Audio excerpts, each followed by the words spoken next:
talking about sharing stories of our children's childhood. So, as parents of transgender children, it can feel hard to talk about when our children were little because our brain has different memories of our children. There's like a divide. There's a time before they came out as transgender, and then there's the time after. And so in our brain, we have memories of our children as being one gender, and then we have memories of our children as another gender. And so when we go to talk about our children, there's like the before time and the after time, right? And when we start talking about our children when they are little, that time in their lives, depending on how old your child was when they came out, doesn't usually match up gender-wise with the time in their life that they are now. And so talking about them from before they came out and those memories from when they were little can feel hard, and it can feel awkward depending on who you are talking to. So if you're talking to somebody who knew your child when they were little, it can feel easier because you don't have to explain to them anything, really. They already know who your child was when they were little. They know that your child's gender from when they were little looks different than what it does now.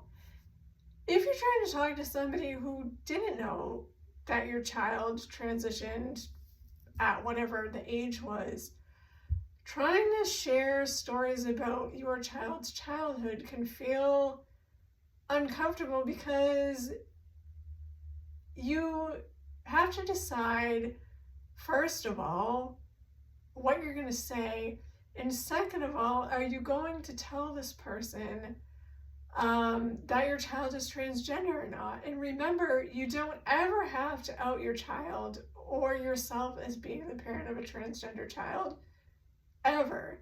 So then it's trying to think of, how do I talk about my child's childhood in a way that doesn't give away the fact that their gender doesn't match up with who they are now, which can be challenging. So you have to use maybe generic stories about their childhood and speak of, things they did that could be true of anybody. Like my son Leo played soccer when he was little. He liked to do arts and crafts. He played, well, I was going to say he played field hockey when he was in middle school, but that is a very female specific sport, so that wouldn't work. But things that you could think of that could be true of anybody that aren't very gender specific. So having to think of those things though on the spot when you're in the middle of a conversation is very challenging. And so it's helpful sometimes to think about those things when you're not in a conversation with somebody else, so that you can have those examples ready ahead of time is really helpful. I like to think of this stuff when I'm in the shower or when I'm driving in the car alone by myself, which you're probably like, Beth, that's the weirdest thing ever. But when you have that quiet alone time with yourself to think about conversations that you might find yourself in, I find it really helpful to kind of like rehearse. If I were to be in this situation, what would I say? How would I respond? And so then when you find yourself in that situation, you already know what it is that you're going to say. It's just helpful to practice those scripts. Another thing to do is to think about the language that you use to talk about your child's childhood. So normally we would say, when my child was or when my child was a little, you wouldn't use child. I have a non-binary child, so child is just natural for me to use. But you would say, like, when Sally was a little girl, you would use a name and then that quantifier, little girl, right? And so now when your child comes out as transgender, you can't say, because it doesn't match, I wouldn't say when Leah was a little girl, right? Even though that matches Leo's experience as a child, it's not true though.